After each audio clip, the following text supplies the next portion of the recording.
you mentioned in one of your last talks that petroleum wasn't what we thought it was, that it wasn't a fossil fuel, that it didn't come from fossil animals. Yeah. Is it just a mineral? Is it a mineral like any other mineral?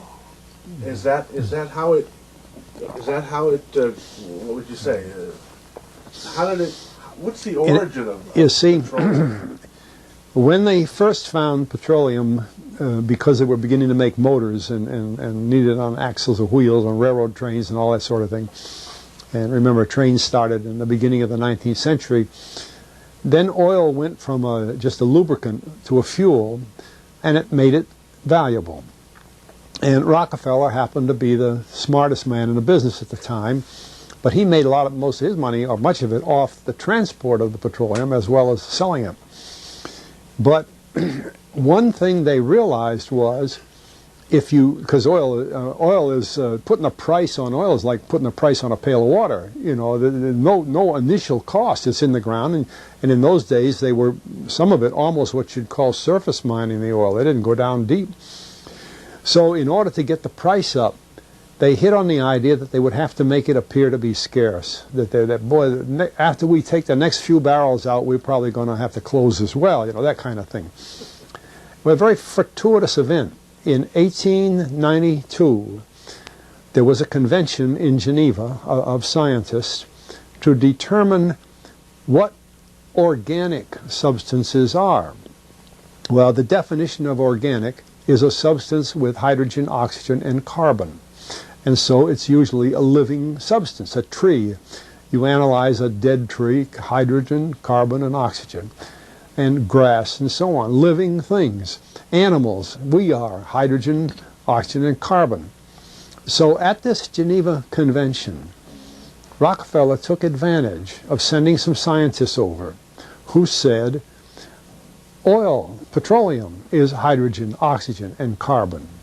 Therefore, it must be derived from the spoiling, the rotting of formerly living matter. And playing the game properly, when this scientific convention was over, they defined oil as the residue from formerly living matter. Well, that makes it a fossil fuel. I don't know why they decided to use the word fossil, but it says formerly living matter, it's fossil.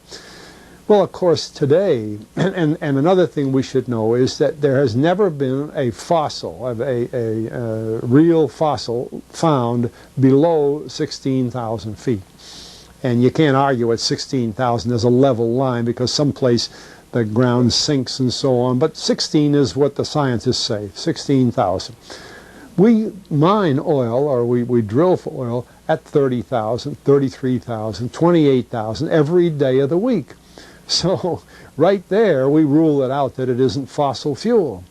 It's called fossil fuel for the minds of the public to feel that it is an asset that is running out, being depleted. We talk about depletion allowance, which is a lot of, you know.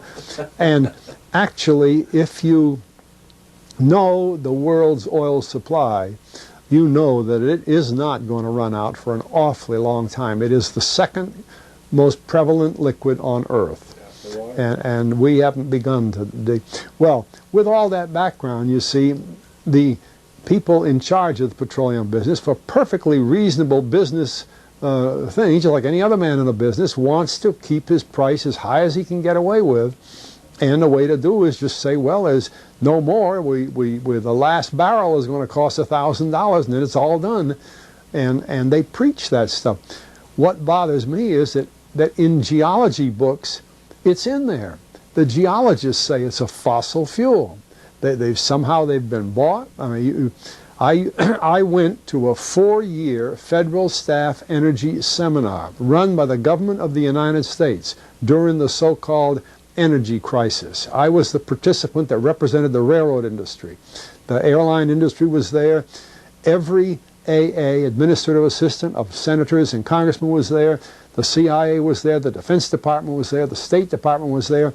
Sometimes sitting right in front of me in the row would be Henry Kissinger with his friend, the head of Department of Defense, It's too bad I can't put the names with them. But anyway, people like that, top men in the government, sitting there listening to the Federal Staff Energy Seminar. Well, what this was doing is for 4 years, they were teaching a propaganda line to the leading people in this country, and therefore to the leading people in the world, when you include the Kissinger and Schlesinger, among others. And the object of it was, as Kissinger used in his own terms when it was time for him to speak, to create a world price for oil. In other words, not 30 cents a gallon here and 90 cents a gallon there, but let's get a world price. That's their goal, and they're trying to do that for wheat and everything else. We don't realize what the controls are, whether it's oil or some of these other things. Almost everything today is being categorized at the highest price they can possibly make it go. And so calling petroleum a fossil fuel is the basis for this system with respect to petroleum.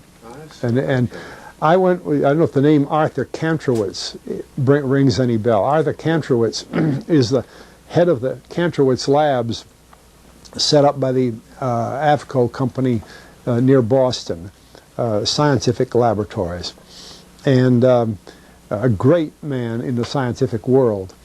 And Kantrowitz and I were sitting at a table at this seminar once, and the table happened to be all young college grad PhD geologists. And so just to get a conversation started, I turned to Kantrowitz and I said, Arthur, what do you think about this foolishness of these speakers talking about fossil fuel? And it was kind of put up. He started laughing. He said, you know, that gets me. He says, I don't have a geology degree, but he had 1,000 other degrees. And he said, I don't understand. He said, you'd think that these heads, these other fellows at the table, we did it on purpose, start listening, you know. And he asked, he said, are you gentlemen, he says, you're here at the meeting, are you gentlemen by any chance geologists? And one fellow, yes, I am. And the other one, yeah. He said, well, why don't you tell me? He said, why is oil, you know, and he went on like that. We brought the house down because nobody could argue with Kantrowitz. He like Einstein. People aren't going to, and he told them right there, he said, just drop it. But it's in all the books and in all the papers. But it started from that strange meeting in 1892, a scientific convention. I have a big, thick scientific encyclopedia put out by the Divan Ostrin Company that's about 15 years old now, but it has the whole story of the conference. It doesn't have the Rockefeller part, but it has the whole story of how they straightened out organic chemicals and how it was all figured, and they've got petroleum right in there. Amazing. Amazing. So these aren't accidental things, you see. There's a dollar sign behind almost everything. Okay.